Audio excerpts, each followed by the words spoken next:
Olá, meus queridos e minhas queridas, aqui é o professor Guilherme. Estamos aí sobrevivendo a mais um dia de quarentena, assim como vocês. Tá ligado? Jura? Sério? Não temos ainda uma diretriz clara por parte dos governantes sobre o tempo de duração desse lockdown. A situação já abalou e vai abalar mais ainda nossa economia e nossa vida como um todo. Ela abalou a economia do planeta.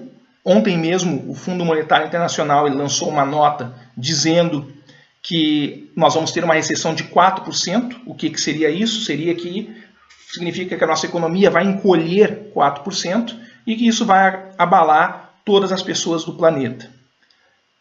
Em contrapartida, por outro lado, é a primeira vez que a nossa geração se deparou com algo que realmente impactou o mundo.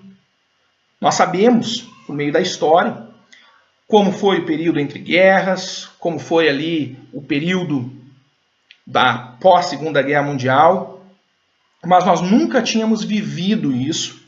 Nós sabemos como o planeta lidou com a pandemia da gripe espanhola, mas nós nunca tínhamos vivido isso de uma forma real que tivesse um impacto nas nossas vidas. Então é a primeira vez que isso acontece conosco, com a nossa geração, comigo e com você que está me ouvindo. Uma das coisas que nós tiramos de lição a respeito de tudo isso é que a vida é frágil e que nós não temos o controle sobre nossa existência. Não temos o controle. Nós temos uma sensação de controle, mas esse controle não existe. Muitos de nós fizemos resoluções de ano novo, teve pessoal ali que entrou de amarelo, entrou de vermelho, colocou lentilha na orelha, pulou 7 ondinhas. Eu não entendi o que ele falou. Então, de uma forma objetiva, Covid-19, coronavírus, ele é uma gripe altamente contagiosa, onde uma pessoa vai estar contaminando 3 pessoas. E essas 3 pessoas contaminam mais 3, que contaminam mais 3, e assim você forma uma corrente do mal. Uma corrente do mal de contaminação que se espalha muito rápido. É uma molécula de RNA, ácido ribonucleico. Eu vou colocar a imagem para vocês aí.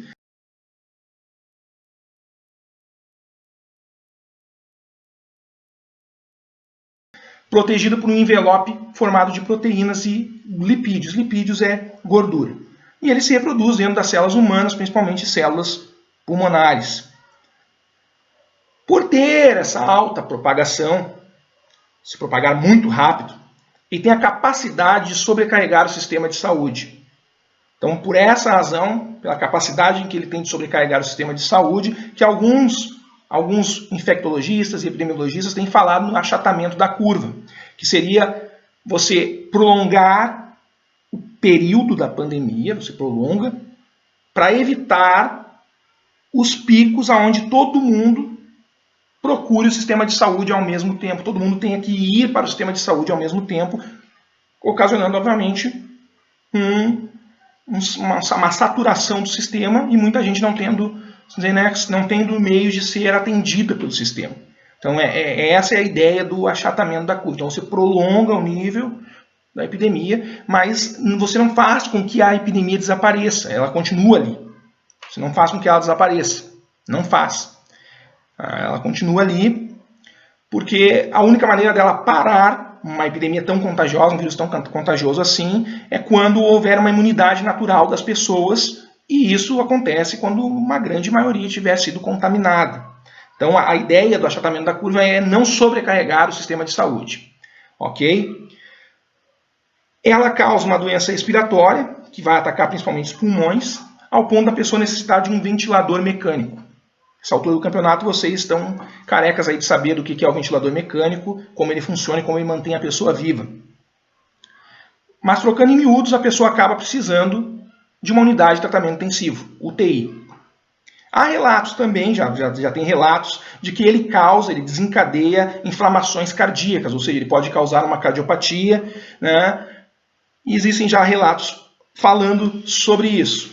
Então, gente, assim como uma gripe normal, principal tratamento é o repouso, a hidratação e o combate aos sintomas. Existem algumas promessas de tratamento antivirais que já estão sendo utilizadas e testados, como a famosa hidroxicloroquina. Temos também o atazanavir, que é um remédio usado para HIV, o remdesivir, que foi muito utilizado em Wuhan, um remédio contra o ebola, e muitas outras drogas estão sendo testadas nesse momento. Um estudo está sendo dirigido na França para avaliar a hidroxicloroquina em pacientes com início dos sintomas. Então já existem bastante relatos de melhora com vários desses medicamentos e já temos pelo menos umas 3 vacinas aí em andamento. Tem uma vacina que está sendo desenvolvida por Israel, tem um pessoal na Europa desenvolvendo uma vacina, a Rússia estava desenvolvendo uma vacina também. Então a ciência está fazendo o seu papel e está, né, avançando nesse sentido. Então é importante frisar que toda droga tem efeitos colaterais. Essas drogas que estão sendo utilizadas, os efeitos colaterais são bem conhecidos, porque são drogas antigas, drogas que já estão no mercado há muito tempo. E na minha opinião, nessa situação, é extremamente, né, contraproducente politizar um remédio. Remédio não é de esquerda, remédio não é de direita, remédio não é de centro, remédio não é comunista, remédio não é anarcocapitalista, remédio é remédio.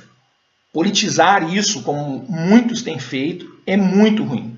Mas, infelizmente, quando estamos numa situação dessas, muitas das coisas que são produzidas cientificamente são de péssima qualidade. Ciência feita às pressas é ciência ruim. Mas tem que ser feito porque o negócio nos envolveu de uma forma terrível e tremenda, então nós temos que fazer a ciência para tentar entender tudo o que está ocorrendo. Mas medicamento não pode ser politizado, ok? E todos os medicamentos, do analgésico que você toma, ao remédio anticoncepcional que você toma, ele tem contraindicações e tem efeitos colaterais, podem ter efeitos colaterais. Então, remédios devem ser prescritos por um médico. Então, não saia por aí comprando remédio e se automedicando, não faça isso, ok? Gente, ficando nos dados, nas informações que nós temos concretas e reais, o que nós sabemos é o seguinte, que a maioria das pessoas é assintomática para o Covid-19. Ou seja, se contamina com o vírus, não tem sintomas e acabam indo contaminando outras pessoas. Os grupos de risco, então, são adultos acima dos 60 anos, com comorbidades pré-existentes. O que é isso? O que é comorbidade pré-existente?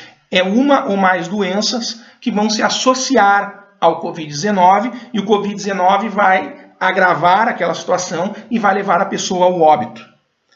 Ok? É o que ocorreu no norte da Itália. A maioria das pessoas era adultos acima de 60 anos, eram idosos, que tinha uma ou duas e até mesmo 3 comorbidades pré-existentes. Eram, né, diabéticos, problemas, né, imunes, cardiopatia, problemas respiratórios associados ao Covid-19. Isso, gente, isso não significa, escutem bem isso que eu vou dizer para vocês agora, que pessoas jovens, saudáveis, não possam desenvolver os sintomas e até ter sérias complicações em relação à doença. Prestem bastante atenção nisso. Conforme a doença for se espalhando, é normal, é natural ter casos de jovens e crianças com complicações e até vir a óbito por conta da doença. Assim, jovem também pode ter complicações do Covid-19, assim como um jovem pode ter complicação de qualquer tipo de doença de inverno, de qualquer gripe, de qualquer doença respiratória. É aquela máxima, você pega os números de casos de câncer de pulmão. A maioria desses casos está associado ao tabagismo, ao fumo, ao cigarro. Mas existem aquelas pessoas que nunca fumaram e tiveram câncer de pulmão. Ou seja, existem os pontos fora da curva e o mesmo vai ser com o Covid-19. Existe isso? Tem.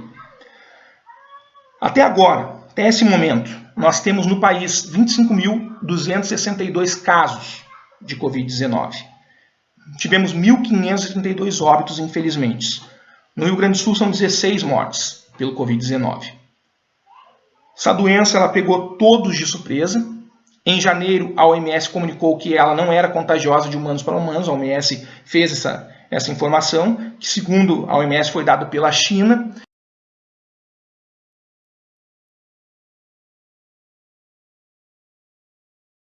Fizemos resoluções, então, de ano novo.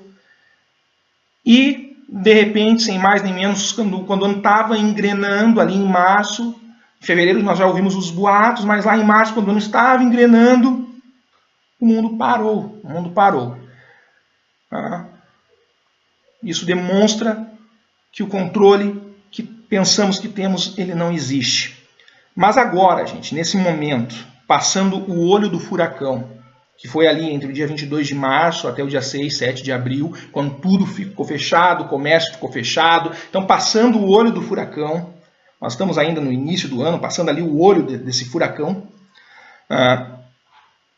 nós temos que tomar algumas medidas, para dar continuidade aos nossos projetos pessoais e ao nosso curso. Temos que tomar algumas medidas para isso. Vamos ter que aprender a usar esse recurso, que eu também não sei utilizar muito bem, é a primeira vez que eu estou fazendo isso, que é a internet, para produzir e nos aperfeiçoarmos como seres humanos. Então, estou vindo aqui para dar a vocês algumas notícias referentes ao nosso curso, mas primeiro, antes de dar essas notícias, eu gostaria de falar um pouquinho dessa molécula de RNA que mudou nossa rotina de forma tão drástica e súbita. Então, eu vou pedir que você tenha aí um pouco de paciência e me escute até o final, porque é muito importante eu falar sobre isso. Eu acho importante trazer para vocês um pouco sobre isso, porque a mídia, infelizmente, tem feito uma cruzada do pânico em cima do problema. Tem o tempo inteiro nos bombardeado com informações que nos deixam mais apavorados do que tranquilos em relação ao que está ocorrendo. O problema é real, o problema ele existe, mas existe uma máxima na filosofia de que diz que o medo é burro.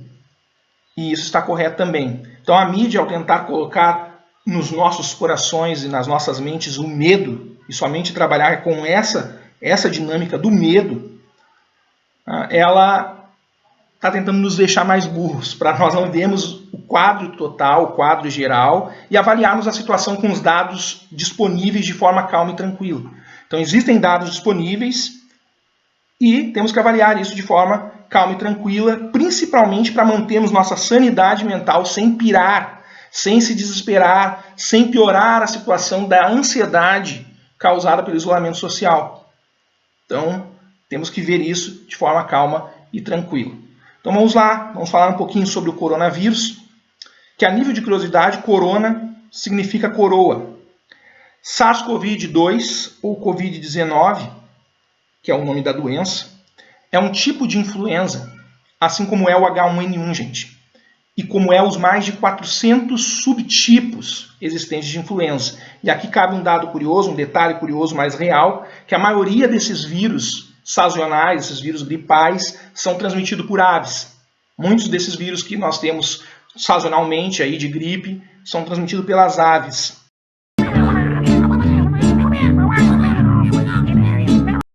E não entrando aqui no mérito geopolítico, que a gente não é ingênuo, sabe que existe, mas não entrando no mérito se a China informou tardiamente que era contagiosa, se a China não sabia que já era contagiosa de humano para humano, se a China omitiu a verdade. Vamos aqui dar o benefício da dúvida.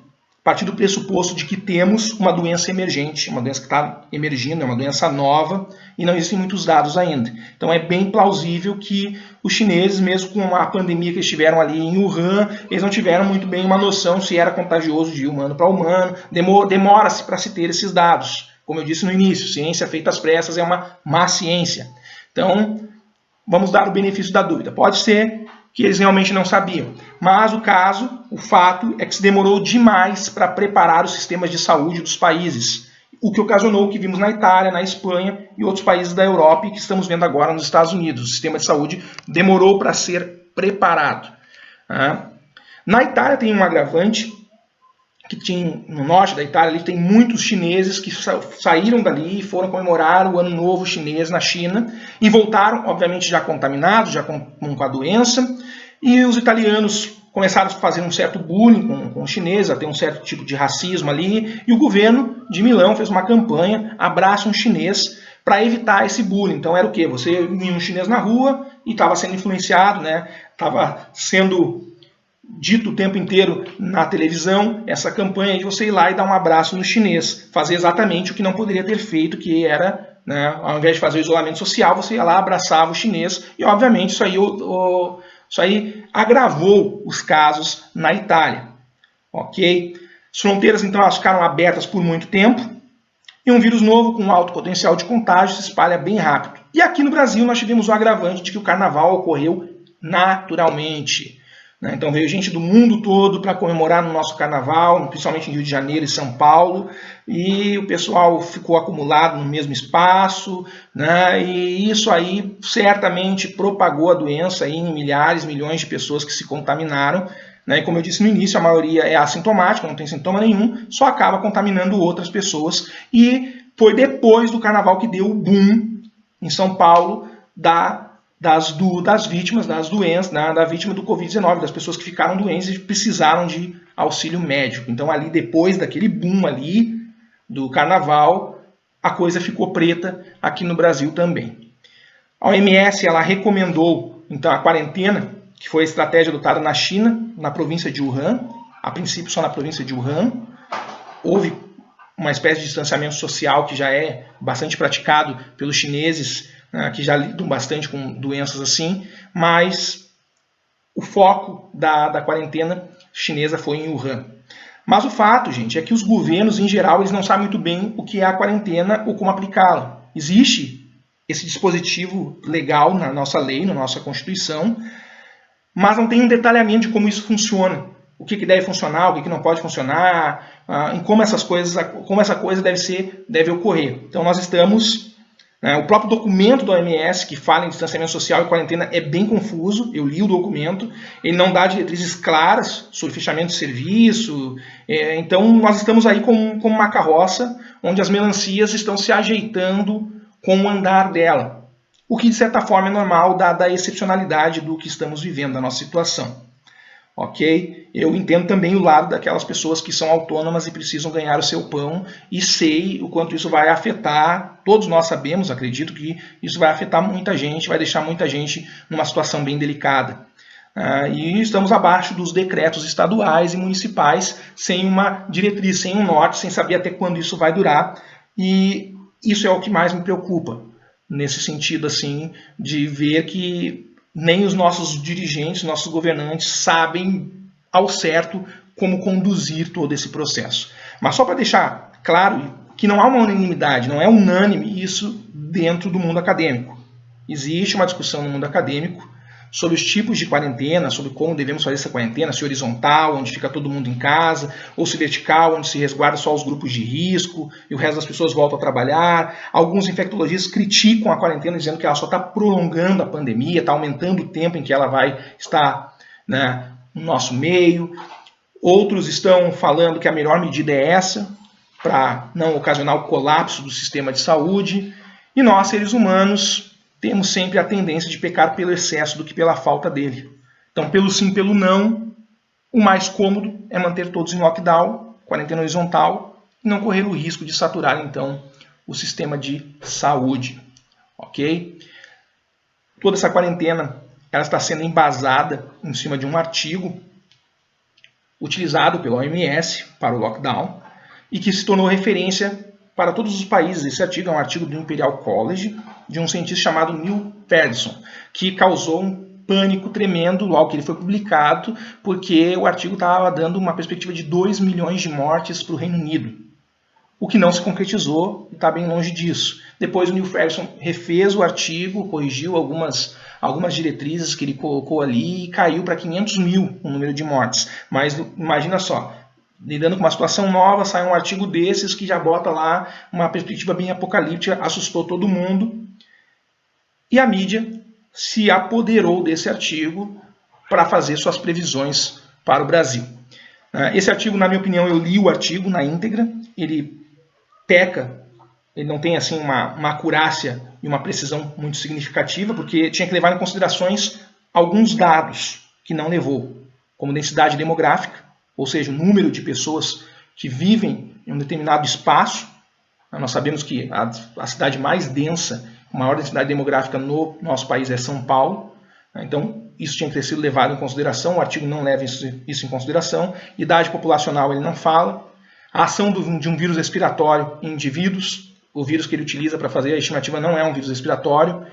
E o dado mais importante que falta ali, na minha opinião, que seria o dado mais importante, principalmente para o nosso país, seria o clima. O clima não é avaliado. Nós que tivemos o início de todo esse problema no verão, o clima tinha que ter sido contabilizado nessa conta para nossos governantes saberem se o momento certo de fazer esse lockdown. Inclusive já tem toda essa discussão por parte principalmente do secretário de saúde do Rio Grande do Sul sobre se fizemos o lockdown aqui no sul no momento certo, porque agora está entrando o inverno e existe aquele medo da situação se agravar.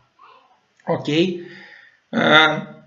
Essa previsão desse artigo do Imperial College, quando foi convertida para a nossa realidade no Brasil, ela deu uma estimativa de 1 milhão de mortes se nada fosse feito. Se não fizesse lockdown nenhum, todo mundo vivesse sua vida normalmente, seria 1 milhão de mortes. E ela deu quase 30 mil mortes com as medidas de isolamento sendo cumpridas. Graças a Deus, como vocês viram, já mencionei a vocês, nós estamos longe desses números, longe de se concretizar isso, e estamos aprendendo mais sobre o vírus a cada dia que passa. Com essas estimativas, a mídia foi um profeta do caos. A mídia ela pegou essas estimativas e começou a profetizar o apocalipse, o fim do mundo, o vai todo mundo morrer.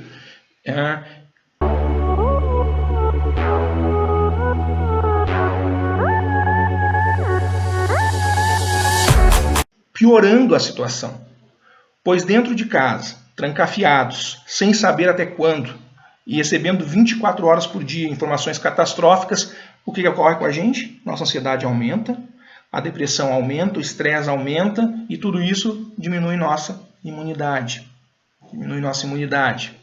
Se não bastasse o estresse ocasionado pela incerteza, tem o estresse das mortes, de todo o caos que o vírus tem feito no mundo.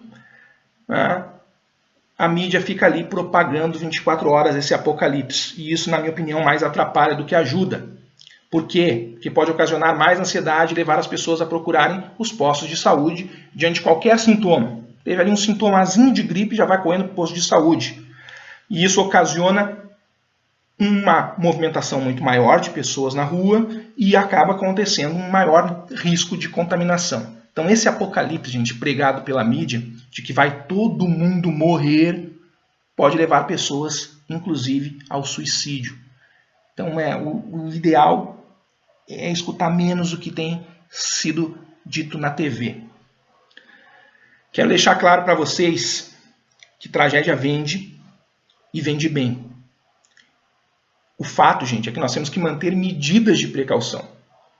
Que na sequência eu já vou falar sobre elas, sobre as principais medidas de precaução, mas entender que nós vamos passar por isso juntos e não é o final do mundo, não é o apocalipse, não são 7 selos, podem até ser, mas não vem ao caso agora. A gente não, olhando o tamanho do problema, não é o gigante Golias. Então nós vamos passar por isso juntos. Só para vocês terem uma ideia,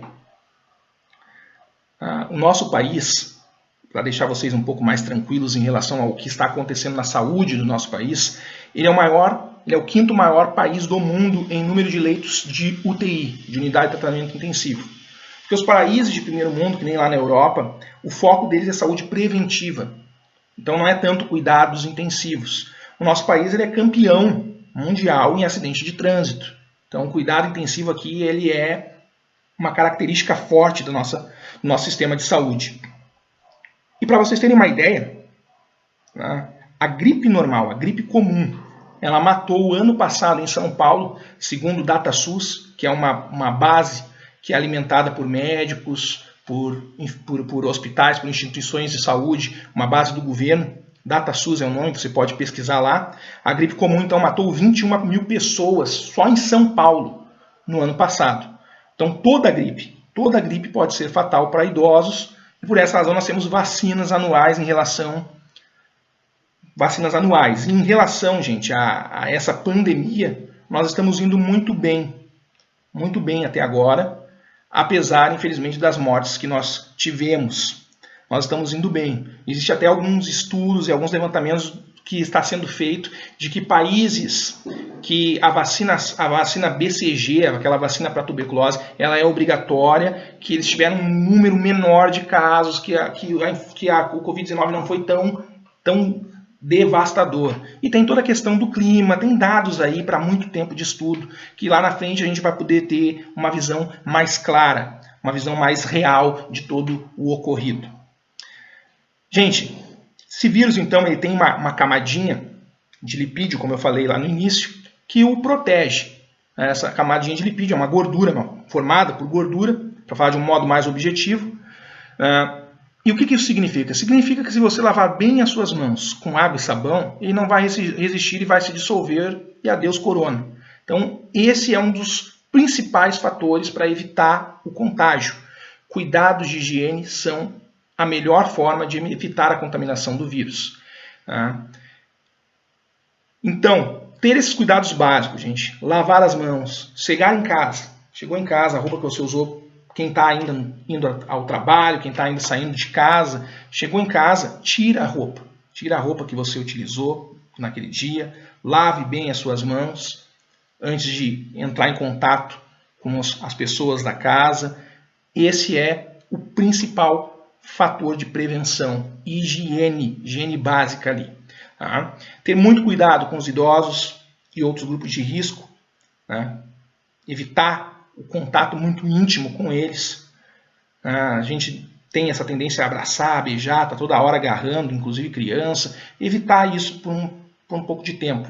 Pessoas com doenças respiratórias, fumantes, obesos, pessoas com doenças crônicas, essas pessoas devem ser preservadas de contatos mais íntimos e muito cuidado com as questões de higiene antes de entrar em contato com essas pessoas. Lavar bem as mãos, ok? Gente, vai sair à rua, pode colocar uma máscara. A máscara é uma barreira mecânica contra o vírus. Se você estiver com sintomas gripais, o uso da máscara é obrigatório, uma questão de consciência. Vai que é Covid e você vai estar contaminando outras pessoas, então uso de máscara obrigatório. Espirrou, espirra no cotovelo ou use um lenço.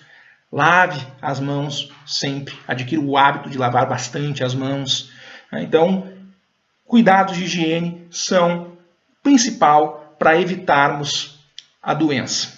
Ok, gente, agora nós falamos sobre o coronavírus. Eu acredito que eu trouxe informações bem interessantes para vocês. Acalmei. Essa é a minha esperança, que eu tenha acalmado um pouco o coraçãozinho de vocês em relação a isso. O problema é real, ele existe, mas não é um bicho de 7 cabeças e nós estamos indo bem até agora.